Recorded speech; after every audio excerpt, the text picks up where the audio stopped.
E toi whaatala whātu le mamalu le tātou e kāle sia whapea le au mai moa mai leitu ane lalolangi le nei fwoi tai au tal tonu o lo utou maua umas tai au manuia le nei fwoi a sa ai se i mua ona tātou watu i lumo le tua e ala le tātou tatalo tātou wifo ma tatalo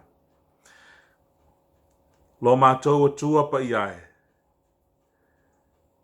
fia lava o mātou wanganga, mātou teo atu e avatu le vi inga ma le whaafitai i a te oe i a so uma o le mātou wola e mai se foi o le nei tai au fou wa au lia mai a lau whanau.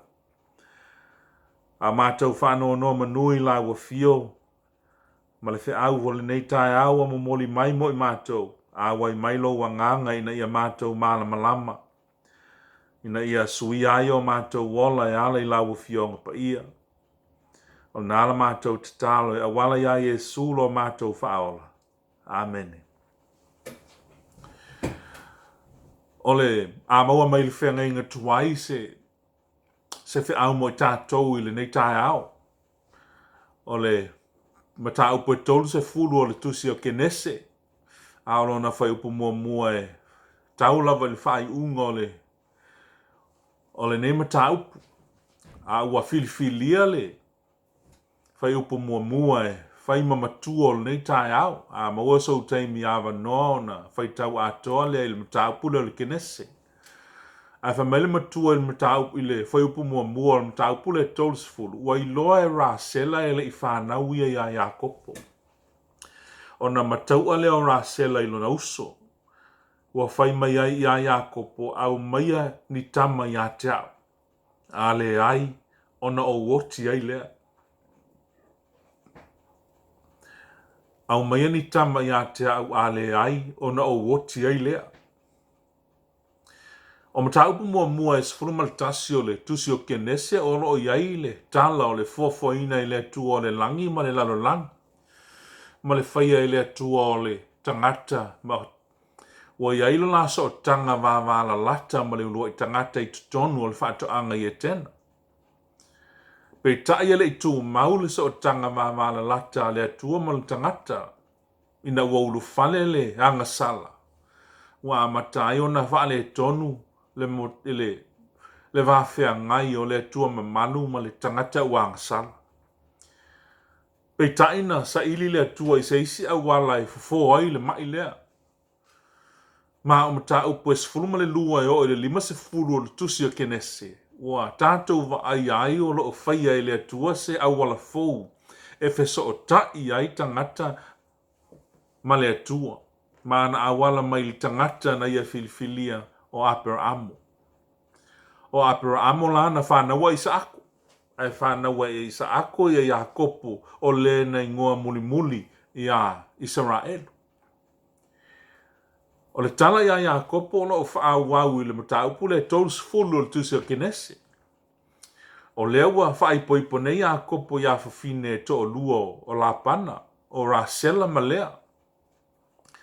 Pe tai o le mea moni e leo le fina ngalo le atua ina ia sili atu i le tasi ni a vāsi tangata. O lo tātou moli mawina i tala o le tuspa ia le asa o whaafita uli tū ngā ia i lātou o lo a wai neito ai ngā whainga. O Rasela la o le awhawhine la i titi leo la pana ma o ia foi o se tamaitai au le lei. Ai o le tamaitai o lea o ia o le ulu matua ma sa le ia te ia le mea lofa leo le au le lei e pe o na maua e Rasela. Pe o wha maunga le tustala. I le whaiupu mua le kene se tolsfuru o lo au mai ai le tustala se tala i le loto ti ngā na o ia Rasela o na olo na uso o lea. Ina ua to tele le whanau o lea. A ua lea mawhai e Rasela o na maua se whanau. Sa ia ile nau ta inga o Rasela ina ia maua sa na whanau. A ua lea mawhai o na maua. Ma o le ala leo le whaafuafua o lo na loto. O langona lea ua maua e Rasela. O langona lea e tupua e le loto stangata pe a whai ua ia lea mawhai o na ausia. Pe silia tu foi ni whaamanu yanga ua ia maua na i se isi tangata. E tele tala e winga i whawhine pā i le whengaingu tuai. Ai le va ai fa le tunu I se sa e tūlanga wha pene. E fōlinga o se whetuu po o se malaia. Wai ai le latou tele tonunga I whapea o whanau o whamao ninga o whamanuianga le tua I tonu o so se ainga. Ai o tūlanga fo I whapea na o I nai whawhine o le whenga inga tuai lea iei Sara le ama a per amu. O Rebecca le ava Isaako, o Hana le tina o Samuelu, ia po o le ava Elkana. Ia Marasela le ava Iakopo le o tātou tala noa ia ili nei tae au. O nisi o tina na o ia I lātou tūlanga ia o tupu ia Rasela. Ai o tala uma ia, o loo whaali ai le mana o le atua soifua. Sa lātou whana wina I mo I lātou ni whanau I se teimi muli ane ina ua tusa ma le fina ngalo le atua. I lona lava teimi wha le atua. O le whai upule ua whai mā tātou matua, o le wha sea le a Rasela I lona to o lua o Iakopo. Ina ua ia le whana wina se tama. Whai mai whai upule ua I loa Rasela e le I whanau ia ia Iakopo. O na matau a le o Rasela I lona uso. Ua whai mai ai ia Iakopo au maia ni tama ia te au. A le ai ona o woti ai le. O le ua ai Rasela ua to tele le whanau a lea ia Iakopo na oso ai le o lona matau. Ai o lea fo ia fōlinga mai e le whaamalia ina le loto Rasela I stama I to atasi ai whai mai oni tama. A tonu e mana o Rasela ina ia to tele atsa na whanau ia lea. A wao lea fōlinga mai o si ona uso lea whaatutu I ailo na mataua. Ai le na o le pau lea. Sa ia whai mai Iakopo au mai ia tia ni tama a le ai o te oti. E fōlinga mai. A whai e whaamanu ia ina o ia e mana o ia to tele. A maua le tangata I le langona leo le mataua. E mana o lava ia e sili atu mea na te maua na ilo istangata. O leo matua sao whai ala langona le te tonu le loto Rasela. Mai fōlinga mai o lea ua pū lea le langona matau o le loto Rasela, ma ua ia whai ai sao noanga e pe ona ia whai atu nei ia kopolo n tolua. O ni sao noanga so na whai e fōlinga o stangata o le eis wha moe moe. E fōlinga mai a le eisa na whanau e sili ai o noti. O se sao noanga stangata ua tongi le solo ua whaavai vai ma ua whai ina. E fōlinga mai fo I o lea ua ati le matau le loto Rasela ma ua ali mai fafo na vai vainga. E mai se o le ngao I o se mea tau le whaatua tua o ia te ia. Ai aina o ngata ua se tolu o manatu e au mai mo I tātou le ni tae mua. A e mo mia le tali sao. Fesili I le atua. Ina ua whaile whaatonu ngā Rasela I lana tāne au maia ni tama I a te au a le ai ona o woti ai lea na tali atu Iakopo o au ea le sui o le atua. O le ua le a vatu I a te oe ni whanau. E loa ai le tali a Iakopo waita. E whaavai le itau Iakopo I lunga o lon tali tonunga o le atua e tasi e pule I me uma. A tonu foi o le ito Iakopo ona o lo fesili Rasela I se whawhita uli o lo tau withi pea ma Iakopo. A tonu o lo ia tu fesili foi o na mawhau pea ai se a ua le au mai ai e le atua ni whanau masiona tu o lua Rasela. E tali tonu Iakopo, a whai e iai se tasi na te iloa le mafua anga o nei mea uma ua na o le atua lava. E tali tonu fo Iakopo a whai a iai se aso e maua ai ni whanau ma Rasela e mafua ona o le fina ngalo pa ia o le atua. Ma Iakopo o au ea le sui o le atua. Ua mafua le ito Iakopo malantali ni whai atu ia Rasela. Ona ua fesili Rasela I mea I le mawhai e stangata ola o na ia whaia ai ua na o le atua. Peita, ia sa o le fesili a Rasela. Ai se sel tangata lea e whaatutu I aila na fesili. Po a whawhita uli o leo langa nei o tātou whea ngai mai tātou whanau o le atua. e maua i le atua le tali. O le atua na te foai, o le atua fo'i na te tau fia, o lona fina ngalo ia i loa le tangata o na sa ili atu i a te ia. O au ea le sui o le atua. O le mawhauwhau o Iakopo, e le o ia te tau on whasia i aira sela. A wā e le o ia o le atua. I le mata upu mua le evangelia a Ioane, na awina atua i ta i o yuta, ia i o stau, langa masale vi, e fesili i a Ioane le papatiso po ai ia. No atu, fai a Ioane, o ai ea oi. On tau tino le Ioane, e le o le keriso au. E le o au foi o Elia. E le o au foi o se perfeta. Ai o au o le leo o le alanga i le vao. I nga faa lau le ia le ala o le li. Faa peo na feta lai mai ai o le perfeta o Isaia. Pa mai Ioane e le o ia o le Mesia. Ai o lo muli mai o ia. Pa mai a kopo i Arasela e le o ia te ia le tali o lan fesili. Ai o lo o i le atua le tali. A fia maua le tali moni. Fesili i le atua. Ona o tātou whea ngai le neila rolangi ma mawhatianga. Ona o tātou mana onga i le o whaamalia ina. O mea tātou te le mawhai o na o iai. Tātou whea ngai fōi ma whaamai le nei vai teimi. E wha mai paulo i nana tusi le e kāle si e Roma ma tā upe valu whai upe luas fulu o sfumaltasi. A wā olo o whaatalitali mea uma na whaia ma le nau le whaalia mai o le whanau o le atua. A wā wa whaato i laloina mea uma na whaia i lei o vale. Ma le wha moe ia tu sao noa ia lava mea na whaia. Ia le wha polonga ina i lei o vale. Ai o i le sa o le tonga o le whanau o le atua. E manui ai. Na whaia o e le atua ina ia e whaanango lango ato atoa i a te ia. Paule o le awala e ato atoa ai le whaamalia ina o le ngā lalo o tangata mawhitia.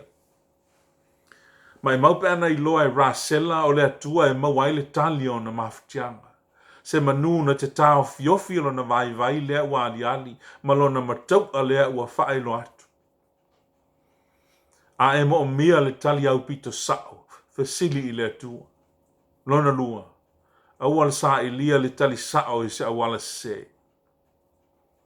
Le au ngani a rasela le ua whai a Iakopo au maini tama i a tau a le ai ona o woti ai lea. O te whaatustaina i stangata ua whaia se whaatonunga malosi. Ina ia au maise mea ua manao ai. E eitu ai ngā kerisiano whaapena. Whai maiso se mea lawa i te tatalo maole atua i le atua o na whoai mai lea i le atua i a te oe. A e manao i le oa maltamao a inga e whoai mai lava i le atua i a te oe. Le whanau le atua. E ngalo le tangata a whai e le o ngatasi le futia ma le omele i o tātou mana onga ma le fina ngalo pa i o le atua. Na te whoai mai mea o lo tātou o le atuai. E a whai e le o ngatasi o tātou mana onga ma le fina ngalo le atua. E tā ofi fo i le atua mea ia. Pa mai Ioane, o le nei fo i le wha malosi ua tātou maua i ona luma.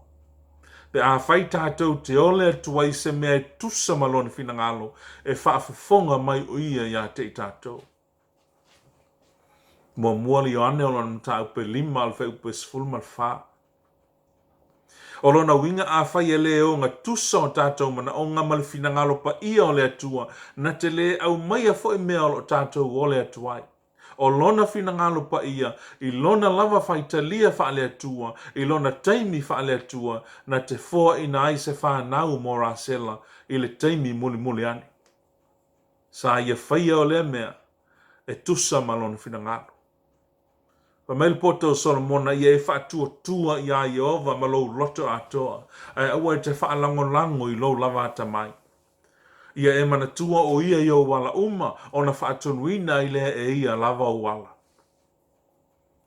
O lo iai whaapunga ia i le whaatau te tolu o lana tā upu e 5 maleona. Whaani mea tā ua o lo i tono le whaupu le tasi. Whaatua i a Iova ma lou loto atoa. O lona winga o le atua na te fōina o whaafitauli. Awal whaalango i lo lavata mai. Whaalango i a wala le atua ai le o wala. Ia e mana tua o ia yo wala uma. Ia e whaafetaia lea tua i mea uma. Ona whaatonu wina i lea e ia lava o wala. O le a ia whaatonu wina o mana onga. A e mo mia le tali sao fesili i lea tua. Awan sa i lia le tali sao i se awala se. Malon tolu. O ai o lo e sa i li tali i ai. Ile i ol ma fau rasela le mele o ta ua le on sa i mal whaatal tali. Se le tangata na sa ili i ai rasela. Se fo ile awala na sa ili i ai rasela mo se tali o na manao. Ua va ai rasela ili tu langa lea ua ia ile va fea ngai mlo na uso, ma ua avea maala e maa siasi ai, ma ua matau ai, ma ua faa vai ai lo na loto, ma ua ia fai ai le mea se. Ua ia uia awala o le lalo lang. Ina ia sa ili ai se faa taunu uina o na manao. Al mea moni e fiu rasela e sa ili le lalo langi se faa malia ina o na manaonga i le maua. E i tei me maua i tātou i tūlanga ia. E sa ili i tangata le wha malia ina o tātou maftianga. A whai fo ia e maua sina to manga mai tangata tātou sa ili ai e leo se to manga tū mau. Vanga nā o tātou sa ili i le tua o na matua wha malia ina ato o toa lea o maftianga o lo tātou whiangai mai tātou le neila no lang. Na sila fia lava i le atua rasela mal tūlanga o na maftianga. Ai sa ia ile fuanga le atua mo ia. Ai ole le ai o sona o na sa ina mawai o ia ile langona inta male mataua. Ole ese nga tele le o rasela mahana le ava ele kana e pe ona iai le whianga inga tuai. O hana na ia mo moli longa pangatia i le atua e ala ia na tatalo ia so uma. Maile moli mau tu stalo tu se Samuelu a ole fafine ua ti ngalo na loto ua ole atu ia Jehova ma ua tangi tele ua ia tauto foi ua whaape atu Jehova o a ue a whai e te sila mai i le pua ngao lau au na fine ma e manatu mai i a te au. Ai le whaangalo mai i lau au na fafine, ma e whaai mai i lau au na fafine se tamatane, o na o whaai atu lea o ia i a Jehova i aso uma ola na ola. O ai olo e sa ili tali i ai. Sila fia le leia hana na o le atua na te mawhaia o na whaai i a te ia stam. O le ese senga la hana ma rasela. O rasela na maua le mataua, ma ua momoli lona whaafitauli lona to lua o Iakopo. A o hana sa ia tangi atu i le ali. Na i loa Iakopo le mea moni, ma whae loa te fo i lona to lua lea mea moni. O le mea moni la, na o le atua tātou te sa ili ai. O ai o lo e sa ili tali i ai. O ai o lo e wha moe maua mai eise tali o whaafitauli. O le atua e tumu i le lofa muti vali. Na te le tu una lava se mea tasi tātou te ole atuai. Pe a tusa o tātou mana onga malone fina ngalo pa ia. O lona lava lofa na ia fio mai ai le lalangi e ala ia Jesu Keriso. Ina ia sa ili li tangata ina ia whaolaina. A e mo mia le tali sao fesili i le atua. Awala sa ilia le tali sao i se awala se. A o ai o lo e sa ili tali i ai mo o whaafitauli. Wana o le atua. O lo na alo Jesu Keriso na ia fio mai e sa ili i le tangata ina ia whaolaina. Paule o le awala tātou te mawai le to manga moni o tātou whaafitauli le ola nei. Tātou te sa ili atu i le atua, o na ia whaamalia ina lea, pe a tusa malona finangalo. Ono Jesu. Amen. Se o tātou te talo. Le atua pa i aelo mātou ta mai o i le lang. O manino lava lo fetalai mai i le neita e ao i o mātou loto ma mawhau. E le aise isi no whaanga mātou te mawai, le to manga mai whawhita uli o le nei. E lei se isi awala mātou te mawai le file mūna o oe lava e toa tasi le atua. O oe mawai le fofo o mātou pupua ngai le ola nei, ma whaafati ata mai o lo mātou whia ngai mai mātou. Ai mātou te talo se ie whaamanuia mai I lau whanau kerisiana o. Ina ia mātou maua pēr le maftanga wawala lata ma lawa fio. Ia so te toi o le mātou wola. O le nāla mātou te talo e awala ia Yesu lo mātou whaola. Amen. Ia, tātou maua uma se aso sāwhi le mū ma le manuia e le whaatasi mai o le tātou mtai. So I fua mai a manuia.